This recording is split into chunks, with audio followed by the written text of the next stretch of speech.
E aí, pessoal, tudo bem com vocês? Eu espero que vocês estejam maravilhosamente bem e hoje eu lhes trago uma partida maravilhosa de ataque do Leonid Stein jogando contra Semyon Furman. Nessa partida nós temos uma combinação de ataque que dura mais do que 20 lances e tudo acaba começando por conta de uma breve imprecisão na abertura. Então, vamos lá. Brancas jogam como em toda boa partida de ataque peão em E4, temos peão em C5 por parte das pretas, a defesa siciliana, cavalo em F3 e peão em E6, que é a variante francesa da siciliana, certo? Peão na casa de D4, ofertando uma troca de peões centrais para abrir o centro do tabuleiro. Peão toma, cavalo toma e A6 por parte das pretas define a defesa que foi jogada, que é a variante Can da defesa siciliana. Esse peão em A6 é um lance para controlar o cavalo e o bispo das brancas, que ambos gostariam talvez de vir para a casa de B5, né? Em muitas linhas, como é o caso da Taima 9, cavalo em B5 é um lance viável e aí a gente ameaça cavalo cheque, forçando o adversário a entregar o par de bispos. Então, peão em A6 é semelhante ao que acontece na Najdorf, já que é um lance muito útil. O jogador de pretas joga logo na abertura, mas as pretas têm que ser precisas agora, já que estão atrasadas no desenvolvimento. Então, vamos ver como a partida segue. Temos cavalo C3 pelas brancas, dama em C7 pelas pretas, que pressiona o cavalo, preparando talvez bispo em B4, e ao mesmo tempo fica de olho no avanço do peão, e brancas seguem desenvolvendo com G3. E aqui nós temos o primeiro erro da abertura. Talvez chamar de erro é muito, muito grave, mas a primeira imprecisão, vamos lá, da abertura, que é o que vai acabar gerando todos os problemas das pretas. Pretas deveriam fazer o quê? Desenvolver, fazer o roque, né? É muito melhor jogar algo como bispo em B4, ameaçando ganhar um peão na casa de C3.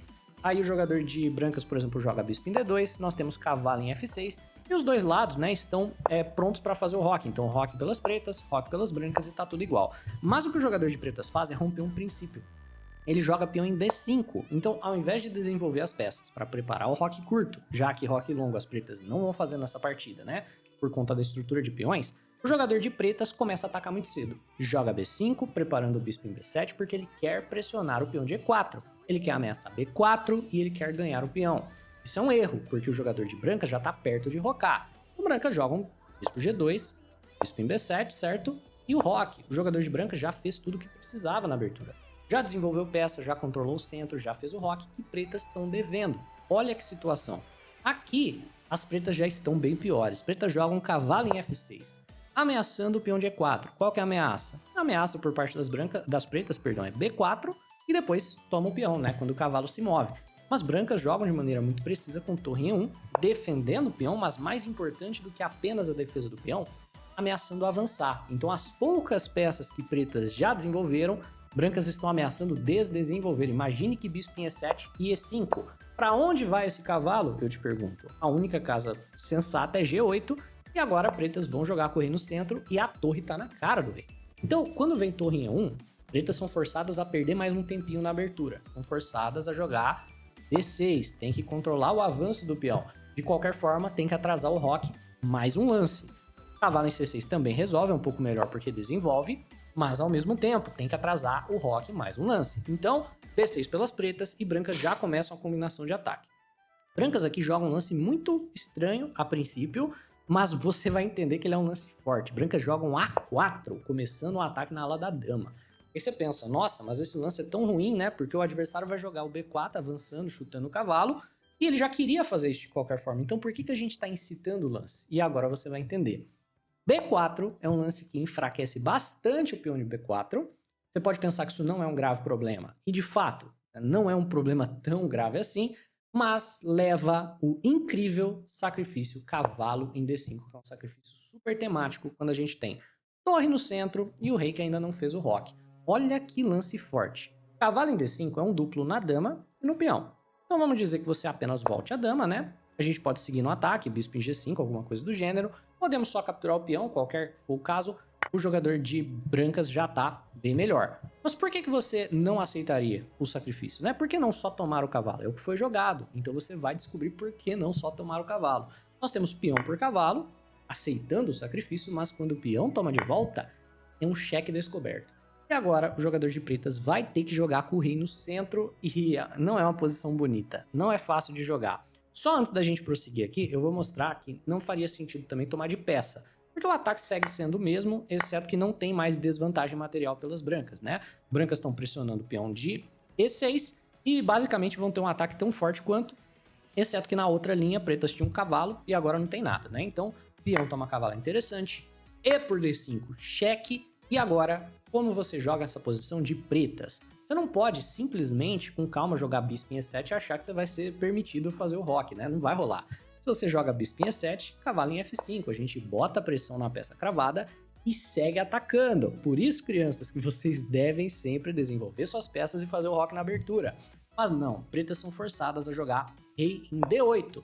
E agora, brancas não tem nenhum ataque muito claro, não é tão simples como o jogador de brancas vai converter essa posição numa vitória, já que o jogador de pretas tá com o rei no centro, mas as brancas, né, tem uma peça inteira a menos, mas você vai ver que o Stein é uma máquina de ataque. E todos os lances que o jogador de brancas jogar são lances que vão vir com algum tipo de ameaça. Ele só vai parar de gerar ameaças lá pro lance de número 30. Isso porque estamos agora no lance 12. Então, são quase 20 lances de ataque assim em sequência. Primeiro, bispo G5. Qual que é o objetivo do lance? Tomar o cavalo, arruinar a estrutura de peões do jogador de pretas. E aí, né, por mais que a gente vá para um final, o jogador de pretas não tem chance se a estrutura dele estiver tão ruim assim. Vamos dizer que H6, bispo por cavalo, isso aqui, ó, tudo indefensável por parte das pretas, principalmente com o rei no centro. Então, pretas jogam, depois de bispo em G5, cavalo em D7, certo? Defendem o cavalo que está cravado e lidam com a ameaça de dobrar peões. Brancas seguem gerando ameaça. Dama em E2. Aproveitam da cravada, envolvendo todas as peças inclusive, para jogar dama em E8, checkmate. Se H6, dama em E8, mate em 1, simples e eficaz, porque o cavalo, ó, não pode tomar, tá cravado. Então o jogador de pretas tenta sair dessa ameaça de checkmate e ele joga rei na casa de C8. Essa é outra posição super complicada, ó, temos a segunda posição crítica da partida. Vamos ver se você encontraria a maneira de continuar o ataque por parte do jogador de brancas aqui. Vamos lá. Você tem que manter o pé no acelerador. Você não pode deixar ele, né, defender o rei. Você não pode deixar ele coordenar, finalizar o desenvolvimento. Todo lance, quando você tem menos material, tem que vir com algum tipo de ameaça. Então, pausa o vídeo, pensa e vê o que é que você jogaria. Pausou? Pensou? Eu espero que sim, eu espero também que eu tenha tido o seu like nesse vídeo até esse momento, se você já aprendeu alguma coisa de novo, ou tá simplesmente achando o entretenimento legal, e vamos lá! A ideia por parte das brancas, o único lance vencedor que arremata mesmo é o lance C3. Por que esse lance é tão forte? Porque nós queremos abrir a ala da dama. Na ala do rei, o jogador de pretas já não tem segurança, então vamos romper a ala da dama, abrir a coluna C e expor esse rei. Vamos dizer que o jogador de pretas não faça nada, defenda o seu peão, com calma. A gente toma, próximo lance torre C1, por exemplo, e o jogador de pretas, né, pode abandonar. E se ele captura, é claro, nós não somos forçados a tomar de volta, né? Apesar de que isso abre a coluna B, a coluna C que nós queremos abrir tem um rei e uma dama nela. Então, torre C1, próximo lance torre por C3, né? Rei B8, torre por C3, e o ataque das brancas tá num ponto absurdo, né? O jogador de brancas aqui tem um ataque gigantesco por conta dessa torre que também se envolve. Por consequência, pretas que estão sendo atacadas querem manter a posição fechada, então sacrificam um peão para tentar aliviar o ataque, jogam B3.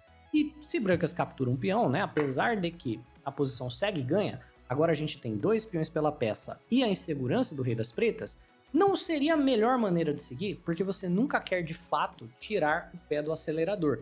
Então o que o Stein faz é, ele vai recuperar esse peão, ativando peças que não estão ainda participando do ataque. Qual peça falta? A torre de A. Então ele vai jogar torre em A3. Sabe o que é mais incrível nessa posição? O computador está sugerindo dama em E8.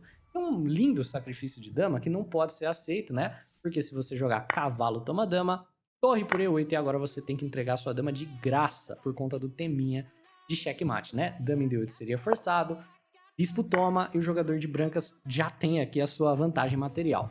O Stein não vê essa possibilidade, esse lance teria sido muito bonito mesmo, mas ele joga um lance aqui que também faz total sentido, ele joga cavalo em C6, né? Ele coloca o cavalo nesse posto avançado maravilhoso, tá pressionando, tá ameaçando o dama em E8 ainda, né? Com ameaças de checkmate, a depender da situação, e ele coloca o cavalo aqui para ser capturado, com um objetivo final, né, de ter um peão aqui que vai expulsar o cavalo de D7 e vai descoordenar totalmente a defesa das pretas. No próximo lance, ele já tá avisando, né, na primeira oportunidade, torre em A3 para ativar a torre pela casa de B3, né? Nós temos bispo toma cavalo, peão toma, com o tempo no cavalo da casa de D7 e cavalo em E5. Então, ó, até agora, todo lance veio com algum tipo de ameaça, né? Desde aquele sacrifício de cavalo, todo lance ameaça alguma coisa.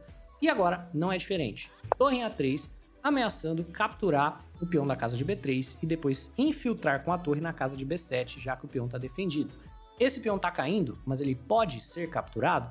A realidade é que não. Por quê? A gente vai seguir com bispo toma cavalo, certo? Quando você toma de volta, a gente vai seguir com dama em 8 cheque, e agora você tá numa situação muito cruel, porque você tem que tirar o rei, a gente vai capturar aqui torre por B3, e na verdade nós temos uma sequência de mate, com torre, bispo e dama, todas mirando essas casas, né? Então, ó, aqui é o único lance do adversário. Nós temos agora o lance dama na casa de E3 cheque. O único lance do adversário é bloquear de cavalo de dama, né? Ele vai ter que entregar peças aqui. E nós temos essa linda sequência de checkmate. Por isso que esse peão, que é tão forte, né, não vai poder ser capturado. Tá defendido aqui, mas esse cavalo tem que ficar nessa casa para limitar a força da dama. Beleza, jogador de pretas joga D5. O objetivo do D5 é liberar o ataque do bispo. Ele tem que, de alguma maneira, ativar peças. Tem que colocar peça para jogar. Outra coisa que isso faz é também limitar o bispo de casas claras das brancas. Beleza, o natural, a nossa torre está atacada, então torre por B3, ameaçando torre C7, bispo em D6, segurando bastante o cavalo.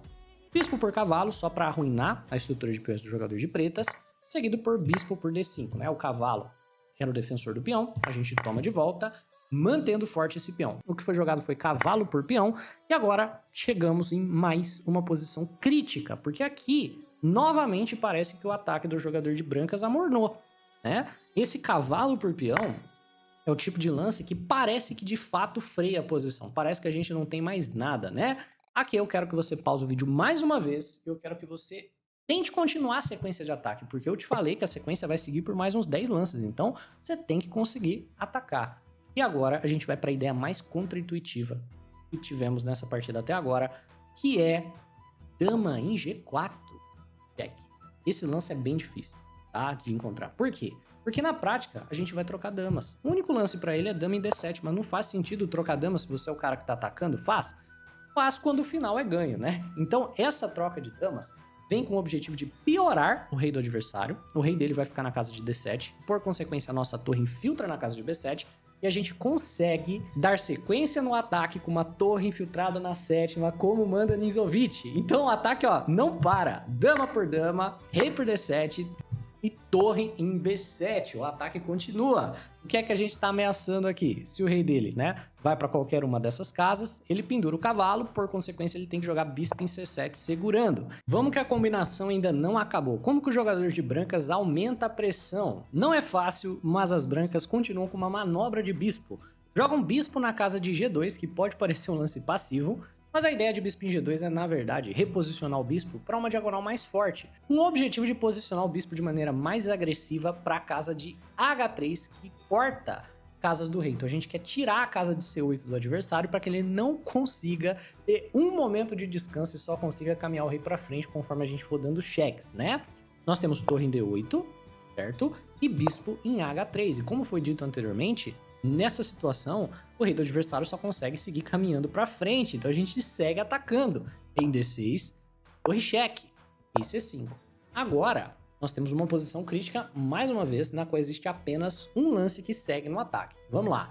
Tem um bispo caindo, mas a gente não pode tomar. Tem uma torre caindo, mas ao mesmo tempo a gente também não quer capturar. Porque se a gente capturar a torre, a gente troca a peça, ele vai tomar de bispo. Qualquer que seja o caso, amorna o ataque do jogador de brancas. Com uma peça a menos, a gente provavelmente ainda dá um jeito de perder esse final.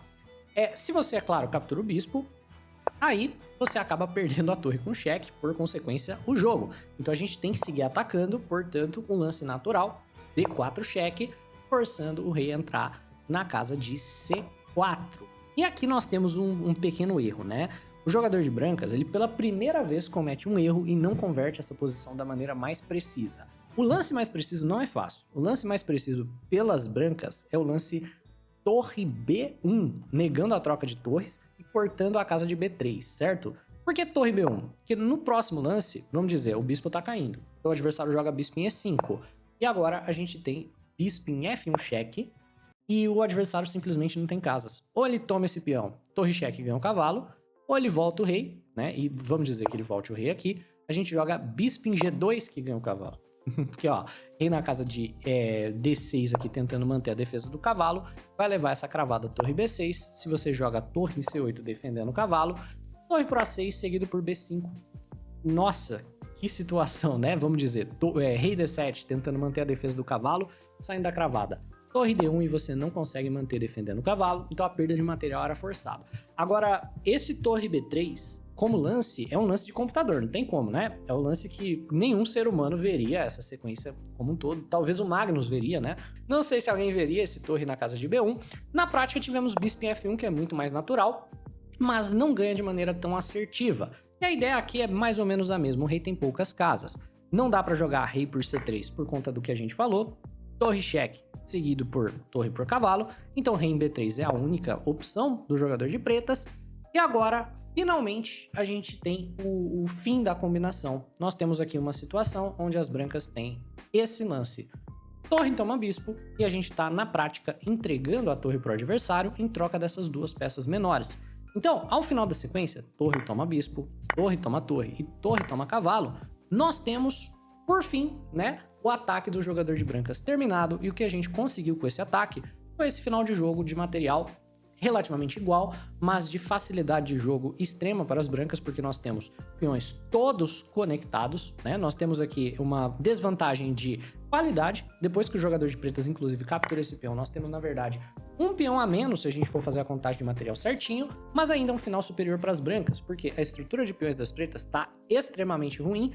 Ao mesmo tempo, o jogador de pretas está numa situação aqui, onde o rei dele está terrivelmente inseguro. Então vamos lá. As brancas aqui não tem pressa para tomar o peão de A, porque ele está ameaçado duas vezes, então ele vai cair de qualquer forma. Então resolve um problema da sua posição, que é a cravada em cima do bispo. Joga um rei na casa de G2 para diminuir o jogo das pretas, que certamente gostariam de pressionar a cravada.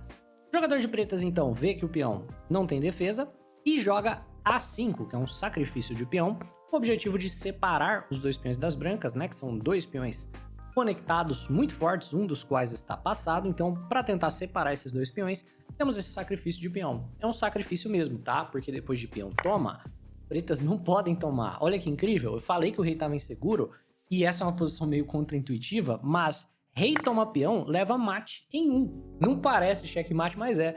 Torre em A6, checkmate, porque o bispo tá cortando essa casa, tá defendendo a torre corta essa casa e o peão corta essa. Então, olha que checkmate estranho, mas é um sacrifício de peão para tentar separar os peões do jogador de brancas e acaba levando na realidade, a uma vitória mais fácil para as brancas, porque agora o peão de A vai correr. Então, torre D8, torre por F6, não dava para defender o peão de F, certo?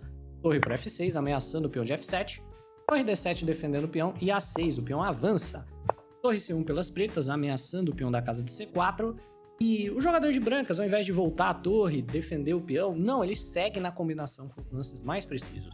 Bispo em D3. Olha que lance maravilhoso. Tá sacrificando o bispo, porque se você tomar A7, não dá para parar a promoção. Você vê?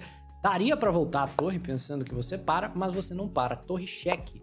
E depois de rei na casa de B5 ameaçando a torre, você promove. E agora é a troca, né? Na prática, foi a troca do peão e do bispo pela torre. E a gente vai para esse final de rei e peão contra... né, rei e torre, na verdade, contra rei e torre, que está completamente ganho por conta dessa infiltração.